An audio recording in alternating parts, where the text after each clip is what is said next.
He got his PhD in 2002 from Free University in Berlin, and then he moved on to AMS, and to Aachen, and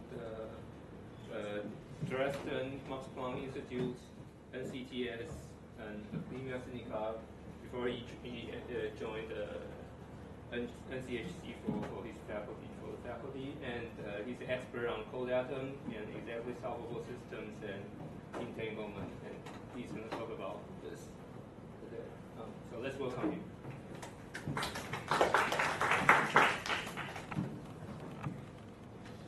I thank the organizers. I thank the organizers and Professor Chen and the nice introduction from my colleague company. I think we know each other very well, and fortunately we are also in the same, almost the same field. So today I want to deliver a talk about quench dynamics of entanglement in topological systems. So I mean, and this is based on these two papers we have finished. And this is an ongoing process because it can be, the method can be applied to very different topological systems in different dimensions. We found it very interesting because in different dimensions they have different behavior. So I'd like to give an overview of this field and what we have done. Especially, I want to give some fundamental questions it will be raised in this field. So this is my outline. I want to talk about entanglement and quantum computing as the beginning because I think the field is stimulated by this entanglement quantum computing things. Even I think like many topological systems in the last decades will have been stimulated by so-called quantum computing because like when the P-wave superconductivity proposed by Kilian, actually if you read his paper and he will mention about how the quantum computing related to the topological system. And this is also a very big motivation for us because since the quantum computing, actually the quantum computer has encountered a big problem, so-called dephasing. And but kind of topological system can kind of avoid this big difficulty in building quantum computing. Therefore, it's very useful to extend. Though we are still far away from achieving this goal, but I think if we study that carefully, we can really reach some, or override some barrier, and we can reach kind of quantum computing. So then, quench dynamics is one of the most important issues because a lot of quantum computing, they can use different aspects, but one of the most important aspects is they use the quench. And use the quench, and then you can have reach some protocol, like some gate, and like if you want to build some CNAR gate or like Hartmann gate, and quench dynamics is very important. So that's the reason we want to study kind of integral models of quench dynamics because integral model is very special, and we can talk about GG and some memory effect because if you have memory effect, you can control the system from the beginning on, and that is what we want. Then we talk about memory of Marwan fermions, and this is kind of very new things because last year they really found Marwan fermions currently. So then we can study that because Marwan fermion can belong to kind of integral model, some result of integral models. So then we can build some kind of models of that can half-Mauryan fermion, and then we study the memory effect. That. So then the next step, that though it's not in my talk, but the next step is we want to know how this memory effect work, and then build some gate from that. This haven't been done, but we have to understand the Mauryan fermion in the beginning. So then I want to talk about the breakdown of local commutability, but this is kind of a special topic in quantum computing, but it's also related to this Quench problem. So this is my goal of this talk. And first, we want to see what is entanglement. And entanglement is actually very old topic in quantum mechanics. Like Schrödinger, they proposed a poor cat here, and it's in the box, and this box has some equipment of some radiation material, and this radiation material has 50% of possibility to emit some radio stuff, and if it will emit some radio stuff, and you will break the poison here, so then the cat will die. So each time you open this box, and you will find the cat is either dead or alive. And if it is dead, then you know that the radio material has emitted the radio stuff and then caused the death of the cat. But if the cat is alive, so you know that it hasn't emitted anything, so then the death or the liveness of this cat is entangled with this radio stuff. So then this is called entanglement. So the action that you open this box is eventually a measurement. So you measure that the cat is alive or dead, then you know that the radio stuff has emitted or not the radio stuff. And this is called the Verschränkung. Eventually, in the beginning, Verschränkung in German is like something together like this. So then it's translated to entanglement, and then as a common word. But if you read the old Schrödinger paper, then he will use the Verschränkung, so you can know this word. So. And then Einstein thought very much about this one, and then he proposed kind of EPR experiment.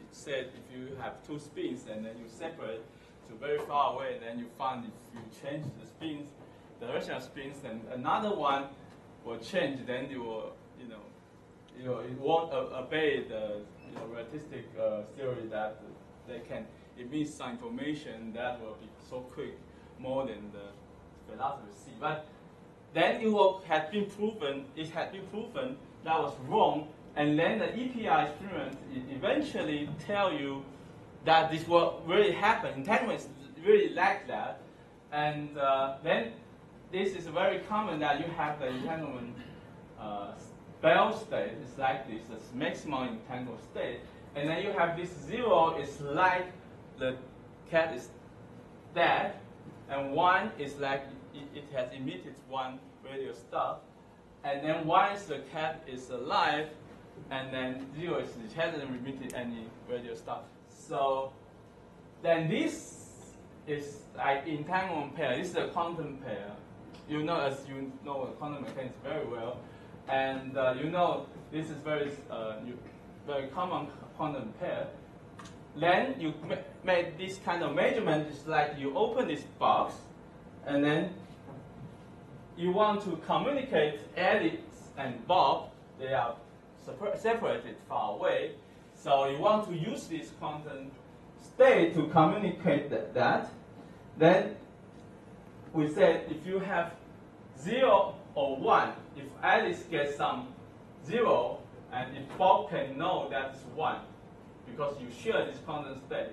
And then the information can be transported from Alice to Bob without any local communication. The local communication is like telephone. If you call somebody, and if you in the old time, if Alice gets 0, then she has to call Bob that, oh, I got 0, and then Bob knows Alice got 0. And this is called the communication, local communication between, or classical communication between these two.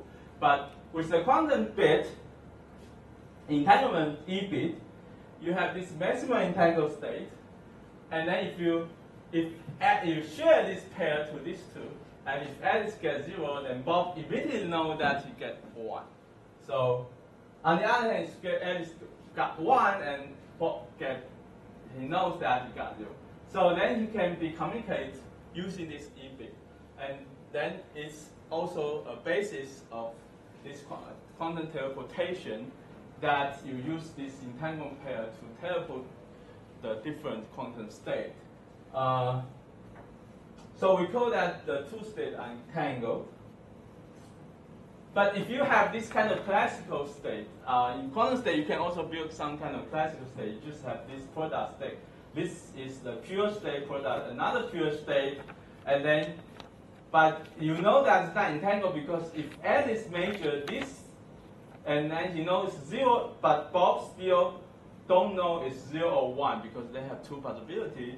And if Alice measures 1, it's also not clear yet for Bob, so then they are not entangled because they share kind of classical information, and this is not entangled state. So use this concept, the quantum computer can be built in a very efficient way and will be far more fast, and you can do the quantum teleportation without any difficulty using this concept. And this is all quantum mechanics. Then for the people who want to really know the entanglement, so you have to have some entanglement measurement.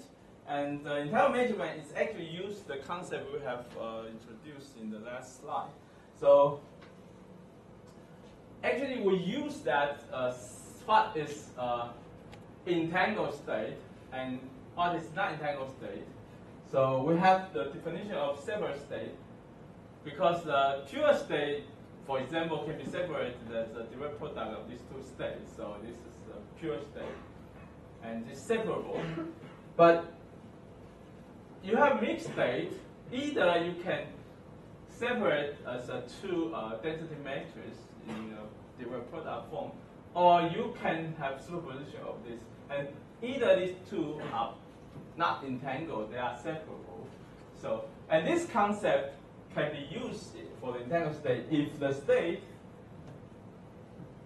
cannot be written in a separate form. So this is a real definition of entangled state. And for that, and you know that there's some entanglement inside. Therefore, you can define different measurements of that. The first is concurrency.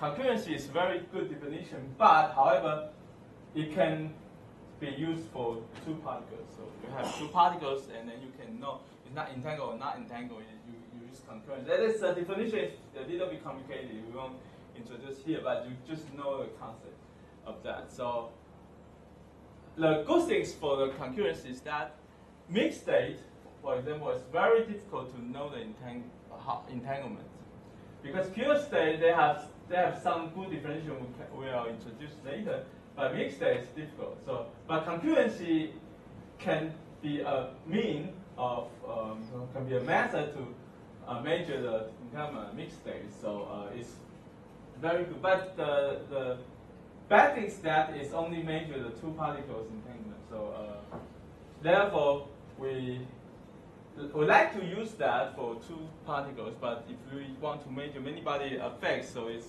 kind of not very complete.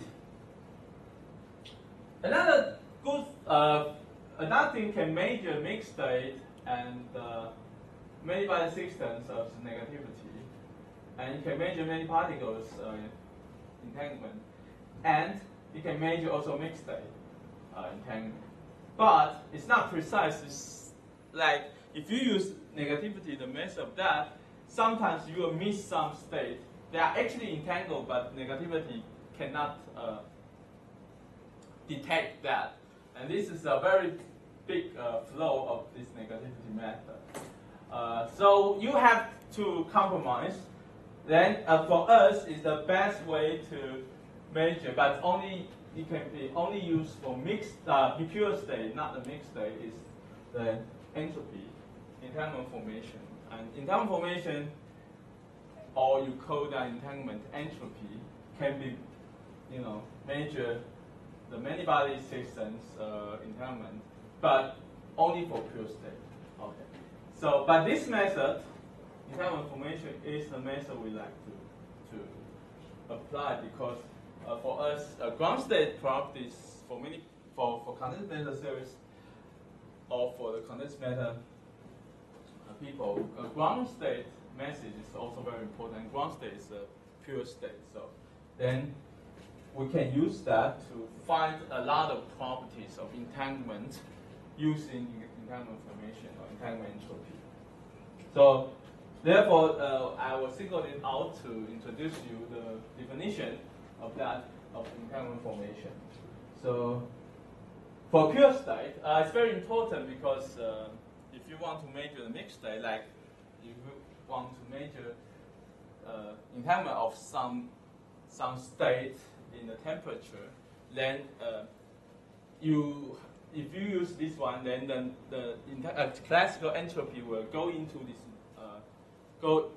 this definition, and then you will measure the addition of the entanglement and the classical entropy. So you cannot separate. So therefore, for mixed state, it's not very good. But for the pure state, if you only want to measure the entanglement of the quantum system, so this is a very good method. So you have a pure state, and then you integrate out or trace out a degree of freedom of environment. You have A and B, and A you call it system, and B you call it environment. And then you trace out the information of environment, you get a density matrix or reduced density matrix of the system A. So then, under this definition, you can define the entanglement entropy in this way. You just calculate the von Neumann entropy of this reduced density matrix, and von Neumann entropy is the definition is here. So, and then entanglement formation is actually defined as the entropy, von Neumann entropy of a reduced density matrix of flow A. So the meaning of that is actually if you have n-e copies of this one, so and you want to know the entanglement of the two systems, then you can only use one thing that won't increase the entanglement of these two, entanglement of our system and the environment. So then you can only use the LOCs. LOCs is the local operator and the classical communication. And this is eventually, if you use the mathematic description, it's the unitary transformation of only in the system or in the environment. You won't use any unitary transformation of these both. And this unitary transformation we call LOCC, local operation and classical communication, is eventually the communication of these two, but they won't increase any impairment because they only act locally. So if you use this, and then you can transform this pair copies of the pairs into how n pair of maximum entangled state, n copy of maximum entangled state, and then you know that how many portions of this system have this maximum entangled state, and then you just divide NE and N, then you know that is E. So therefore, these LOCs, you can prove that it's actually the von Neumann entropy of the reduced density matrix of A. So then you prove that entanglement entropy is eventually the definition of how many pairs can be transformed to, how many portions of the system can be transformed to a maximum entangled state. So we define this as entanglement. So So therefore, the entanglement of this one can be measured. So then the next question was ask how we build a quantum computer. So then we can combine this definition and then to say about my approach. So we want to build a quantum computer here. This is a recent quantum computer, D-Wave. It's like, but they have this big thing. So, but still very, very naive, very primitive. But however, it's already done. So you want to build a quantum computer. But the problem is that if you have a lot of quantum computer, a lot of message, and then you want to have kind of fault-tolerant error coding quantum computer, that means if you have a lot of message, but some of message can be wrong, can be not direct.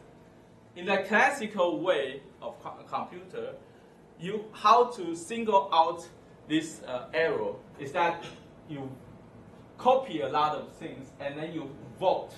You tell them, just vote them. So they must say, oh, yes, and only one person that say no, then you say, okay, it's yes. So you take the majority of that.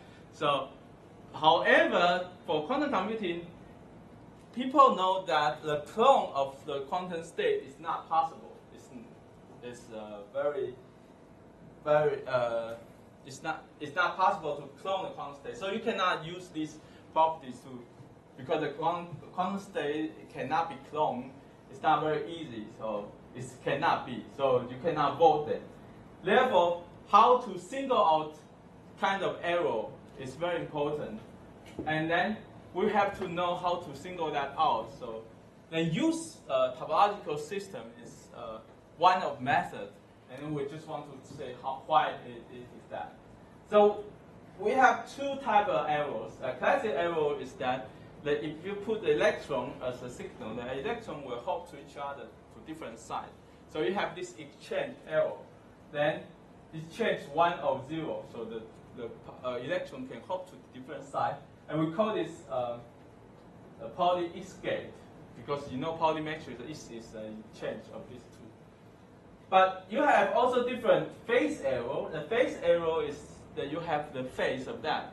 Because then the simplest phase is the -1. So then you have this kind of sigma z error. So you have, then you know Pauli sigma z operators, you will have 1 and -1 of that. So how to avoid these two errors? You can use electron located like far away to avoid the classical error that you don't, you don't permit the electron can hop. It's easy to do that. But phase error is very difficult.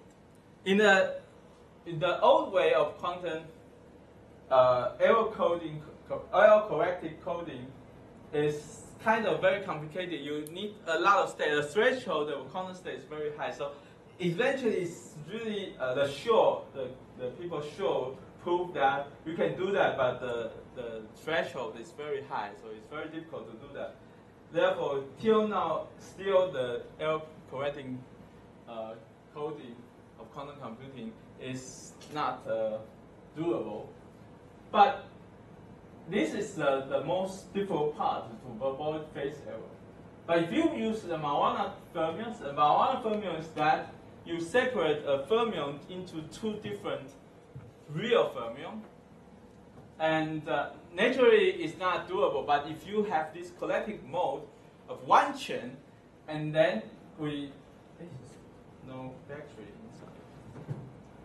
Oh. We know that for the same side, you have separate differently. But for the collective side, these two different Majorana fermions can couple together, and then you leave out two Majorana fermions on the edge, and these two Majorana fermions is a collective H mode, and then because they are not on the same side, so you can avoid the phase error, because the phase error always need the fermions, one fermions on the same side, like this one. So if you have Majorana fermion you always have two different signs coupled together, and then this can avoid the phase error. So this is a good way that proposed by Kitaev in 2006 that you can make like my own fermion to do the error correcting codes for the quantum computing, because you can avoid the phase error. Use that. And this is the concept, and this is also a creative way to avoid this phase error. So you don't need a lot of number of quantum states and have this threshold of quantum states. So you just use the topological system to fulfill your goal of quantum computing. So for us, that if you want to do this way, so you can use kind of 1D pure superconductivity. And we have another proposal how to extract the Maman fermion of different chain. We use 4 chains to do this qubit of that. But this is in another talk, so not in our talk. But we still use this concept how to build a 1D superconductivity, and this is proposed by Dasamas and other people, that you have quantum dot here, and then you use this gate to control, the chemical potential of this quantum dot. But then you have to build, this is the quantum dot, but you have to build this superconductivity pairing term, and these pairing terms can be built using the proximity effect of superconductivity and quantum dot. You just contact them together, and then you have this proximity effect, and you can build the pairing, and chemical potential can be controlled by this gate. So then you build this 1D superconductivity, and this 1D superconductivity can be reshaped for theoretical people to in the Fourier space, and then you can write as like R dot sigma form, and this is the Nambu form. So then you can use the property of this R to understand the property of topological system. So we want to use this. So you just look. This is this Fourier transform of this form, and because you have superconductivity, you can use like bipartite basis, Nambu basis. So you have CK and CK table. So then this is the basis of our talk. So to understand the topological system, for me, the simplest way is to understand the Berry phase. A lot of people, they talk about chain number, but chain number is eventually also kind of one Berry phase divided by 2 pi.